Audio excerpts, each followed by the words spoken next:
Welcome back, my friends. My name is Tony, and this is a special mini-series, Let's Read the Longing. And today we are continue reading Aesop's Fables, and once again we will start with the wolf. So let's continue. Let's begin. The wolf in sheep's clothing. A wolf resolved to disguise himself in order that he might prey upon a flock of sheep without fear of detection. So he clothed himself in a sheepskin and slipped among the sheep when they were out at pasture. He completely deceived the shepherd, and when the flock was spent for the night, he was shut in with the rest. But that very night, as it happened, the shepherd, requiring a supply of mutton for the table, laid hands on the wolf in mistake for sheep and killed him with his knife on the spot. Wow! I don't remember reading that one, or in this precise explanation, but wow, just wow. The stag in the ox stall. A stag, chased from his lair by the hounds, took refuge in a farmyard and, entering a stable where a number of oxen were stalled, thrust himself under a pile of hay in a vacant stall where he lay concealed, all but the tips of his horns. Presently one of the oxen said to him, "What has induced you to come in here? Aren't you aware of the risk you are running of being captured by the herdsmen?" To which he replied, "Pray let me stay for the present. When night comes I shall easily escape under cover of the dark." In the course of the afternoon more than one of the farm hands came in to attend to the wants of the cattle, but not one of them noticed the presence of the stag, who accordingly began to congratulate himself on his escape and to express his gratitude to the oxen. "We wish you well," said the one who had spoken before, "but you are not out of danger yet.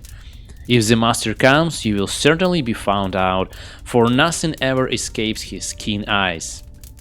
Presently, sure enough, in he came, and made a great to-do about the way the oxen were kept. "The beasts are starving," he cried. "Here, give them more hay, and put plenty of litter under them." As he spoke, he seized an armful himself from the pile where the stag lay concealed, and at once detected him. Calling his men, he had him seized at once and killed for the table. That's a sad one, unfortunately. The milkmaid and her pail.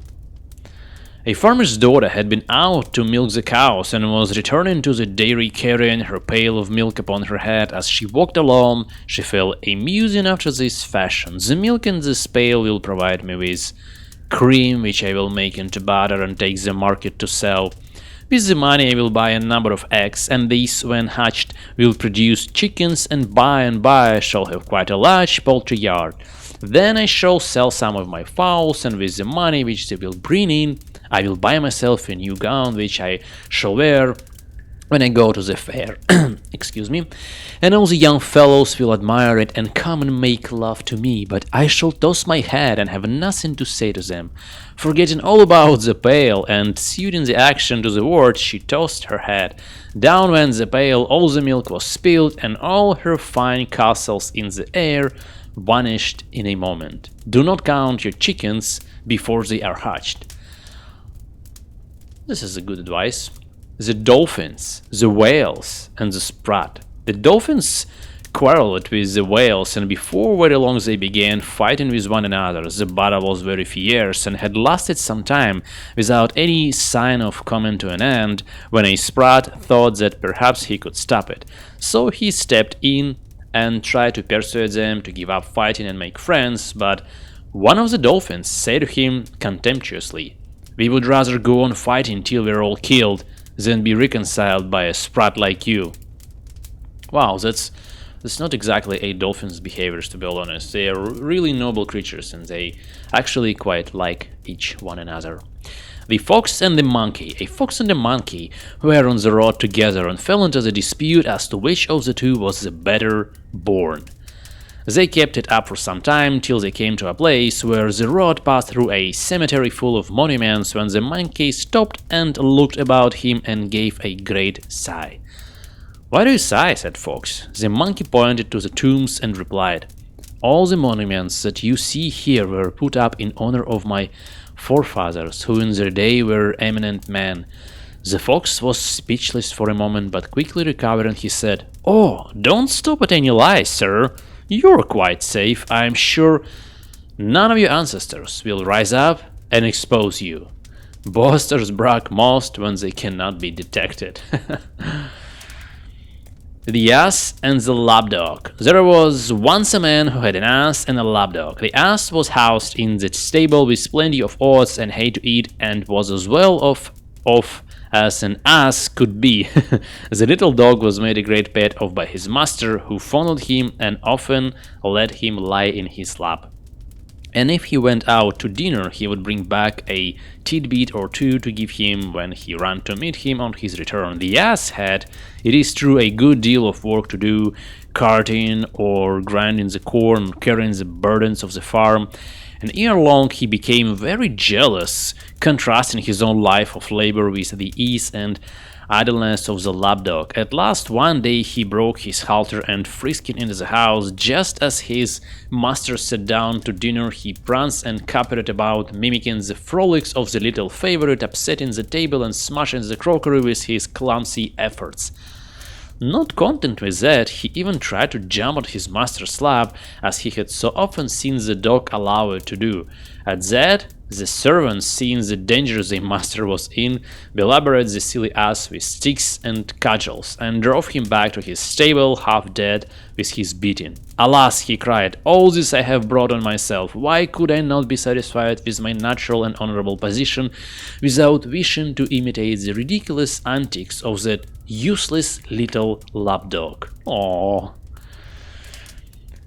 The Fir Tree and the Bramble. A fir tree was boasting to a bramble and said, somewhat contemptuously, "You poor creature, you are of no use whatever. Now look at me. I am useful for all sorts of things, particularly when men build houses. They can't do without me then."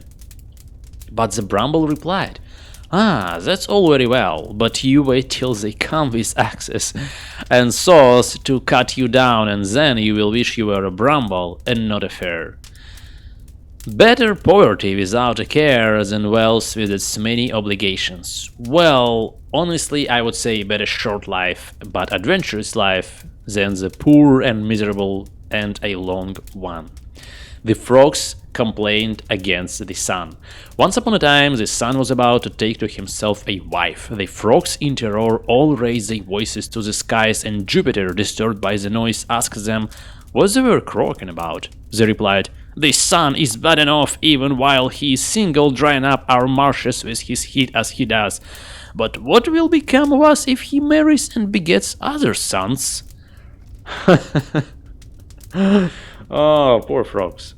The dog, the cock, and the fox. A dog and a cock became great friends and agreed to travel together. At nightfall, the cock flew up into the branches of a tree to roost, while the dog curled himself up inside the trunk, which was hollow. At the break of day, the cock woke up and crew as usual. A fox heard, and wishing to make a breakfast of him, came and stood under the tree and begged him to come down. "I should so like," said he, "to make the acquaintance of one who has such a beautiful voice." The cock replied, "Would you just wake my porter who sleeps at the foot of the tree? He will open the door and let you in." The fox accordingly rapped on the trunk, when out rushed the dog and tore him in pieces. Wow, that's cruel, quite cruel. The gnat and the bull. A gnat alighted on one of the horns of a bull and remained sitting there for a considerable time. When it had rested sufficiently and was about to fly away, it said to the bull, "Do you mind if I go now?" The bull merely raised his eyes and remarked without interest, "It's all one to me. I didn't notice when you came, and I shan't know when you go away." You may often be of more consequence in our own eyes than in the eyes of our neighbors. I would paraphrase that and saying that it's not quite often that what you think of yourself is the same as people think of you. It's like when you're going around and thinking that, oh my god, what would all those people would think of me? They think mostly only about themselves. The bear and the travelers. Two travelers were on the road together when a bear suddenly appeared on the scene. Before he observed them, one made for a tree at the side of the road and climbed up into the branches and hid there. The other was not so nimble as his companion, and as he could not escape, he threw himself on the ground and pretended to be dead. The bear came up and sniffed all around him, but he kept perfectly still and held his breath, for they say that a bear will not touch a dead body. The bear took him for a corpse and went away. When the coast was clear, the traveler in the tree came down and asked the other what it was the bear had whispered to him when he put his mouth to his ear. The other replied, "He told me never again to travel with a friend who deserts you at the first sign of danger." Oh, that's amazing. Misfortune tests the sincerity of friendship. Yeah, I love this. The Slave and the Lion. A slave ran away from his master by whom he had been most cruelly treated, and in order to avoid capture betook himself into the desert. As he wandered about in search of food and shelter, he came to a cave which he entered and found to be unoccupied. Really, however, it was a lion's den, and almost immediately, to the horror of the wretched fugitive, the lion himself appeared. The man gave himself up for lost, but to his utter astonishment, the lion, instead of springing upon him and devouring him, came and fawned upon him, at the same time whining and lifting up his paw. Observing it to be much swollen and inflamed, he examined it and found a large thorn embedded in the bowl of the food. He accordingly removed it and dressed the wound as well as he could, and in course of time it healed up completely. The lion's gratitude was unbounded. He looked upon the man as his friend, and they shared the cave for some time together. A day came, however, when the slave began to long for the society of his fellow man, and he bade farewell to the lion and returned to the town. Here he was presently recognized and carried off in chains to his former master, who resolved to make an example of him, and ordered that he should be thrown to the beasts at the next public spectacle in the theater. On the fatal day, the beasts were loosed into the arena, and among the rest, a lion of huge bulk and ferocious aspect, and then the wretched slave was cast in among them. What was the amazement of the spectators when the lion, after one glance, bounded up to him and lay down at his feet with every expression of affection and delight.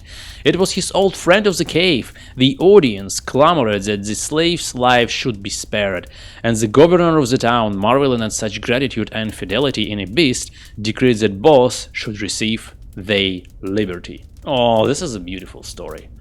I really love it. You see, man and animals should live in peace. The flea and the man.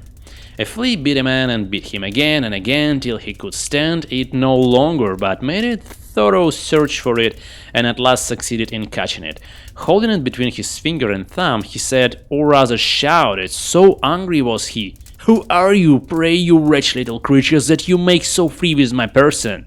The flea, terrified, whimpered in a weak little voice, "Oh, sir, pray let me go, don't kill me, I am such a little thing that I can't do you much harm." But the man laughed and said, "I am going to kill you now, at once, whatever is bad has got to be destroyed, no matter how slight the harm it does. Do not waste your pity on a scamp." The Bee and Jupiter. A queen bee from Hymettus flew up to Olympus with some fresh honey from the hive as a present to Jupiter, who was so pleased with the gift that he promised to give her anything she liked to ask for. She said she would be very grateful if he would give stings to the bees to kill people who robbed them of the journey. Jupiter was greatly displeased with this request, for he loved mankind, but he had given his word, so he said that stings they should have. The stings he gave them, however, were of such a kind that whenever a bee stings a man, the sting is left in the wound and the bee dies. Evil wishes, like fowls, come home to roost. That's an interesting one.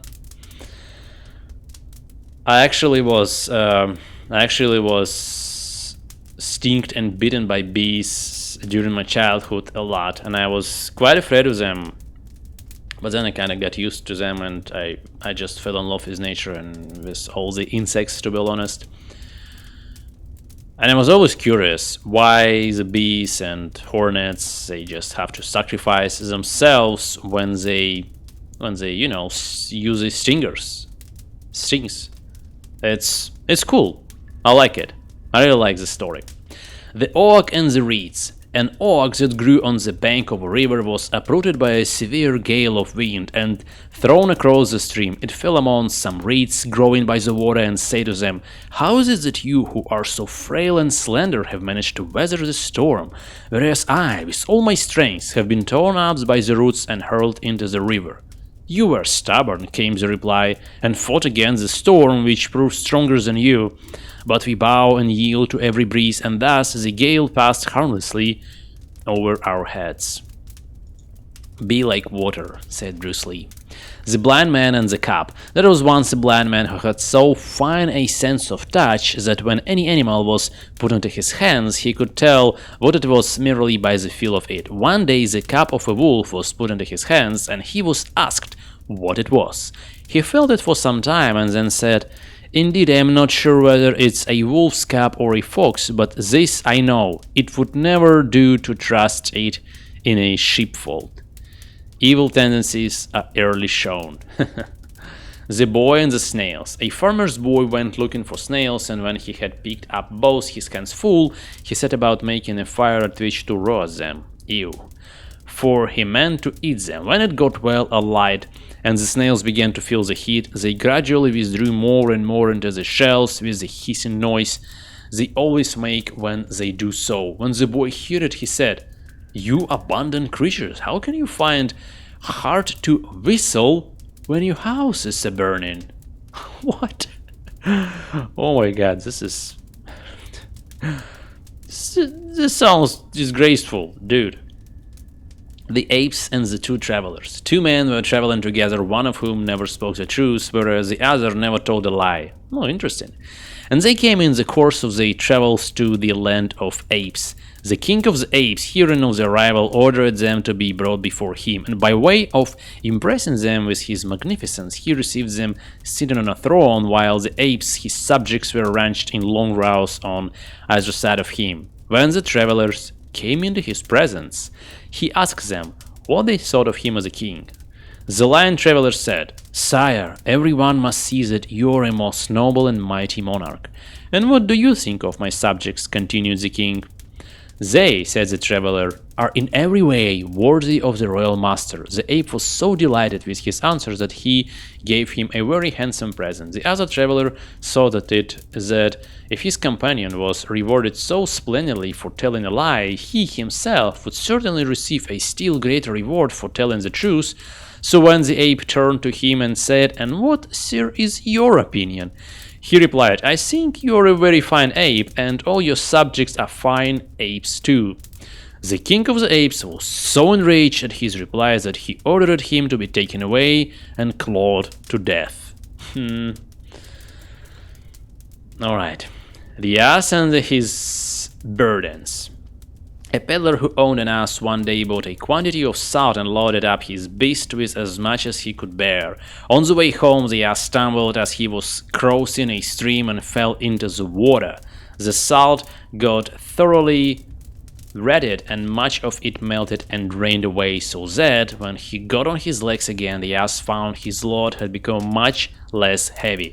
His master, however, drove him back to town and bought more salt, which he added to that remained in the panniers, and started out again. No sooner had they reached a stream than the ass lay down in it and rose as before with a much lighter load. But his master detected the trick, and turning back once more, bought a large number of sponges and piled them on the back of the ass. When they came to the stream, the ass again lay down, but this time, as the sponges soaked up large quantities of water, he found when he got up on his legs that he had a bigger burden to carry than ever. You may play a good card once, too often. The shepherd's boy and the wolf. Oh, this should be a good one. A shepherd's boy was tending his flock near a village, and thought it would be great fun to hoax the villagers by pretending that a wolf was attacking the sheep. So he shouted out, "Wolf! Wolf!" And when the people came running up, he laughed at them for their pains. He did this more than once, and every time the villagers found they had been hoaxed, for there was no wolf at all. At last a wolf really did come, and the boy cried, "Wolf! Wolf!" as loud as he could, but the people were so used to hearing him call that they took no notice of his cries for help. And so the wolf had it all his own way, and killed off sheep after sheep at his leisure. You cannot believe a liar even when he tells the truth. I think this is one of the greatest lessons we all can learn. That if you lie a lot, people would not believe you even if you tell the truth. It's actually quite good. Okay, let's read another one, and I think it will be the end of this episode. The Fox and the Goat. A fox fell into a well and was unable to get out again. By and by a thirsty goat came by, and seeing the fox in the well, asked him if the water was good. "Good?" said Fox. "It's the best water I ever tasted in all my life. Come down and try it yourself." The goat thought of nothing but the prospect of quenching his thirst and jumped in at once. When he had had enough to drink, he looked about like the fox for some way of getting out, but could find none. Presently the fox said, "I have an idea. You stand on your hind legs and plant your forelegs firmly against the side of the well, and then I will climb onto your back, and from there, by stepping on your horns, I can get out, and when I'm out, I will help you out too." The goat did as he was requested, and the fox climbed onto his back and so out of the well, and then he coolly walked away. The goat called loudly after him and reminded him of his promise to help him out, but the fox merely turned and said, "If you had as much sense in your head as you have hair in your beard, you wouldn't have got into the well without making certain that you could get out again. Look before you leap." Hey, what about the leap of faith, huh? Alright, yeah. I think I will end this episode here. Wow, it's 44 pages actually.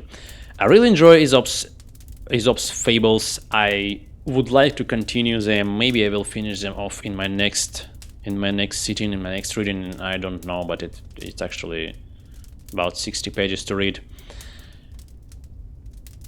Anyway, guys and girls, the book lovers and just my viewers, I appreciate every single one of you. Thank you so much for watching and listening to me. Please be well, please stay healthy, and always yourself. Love you much. I'll see you soon. Bye bye.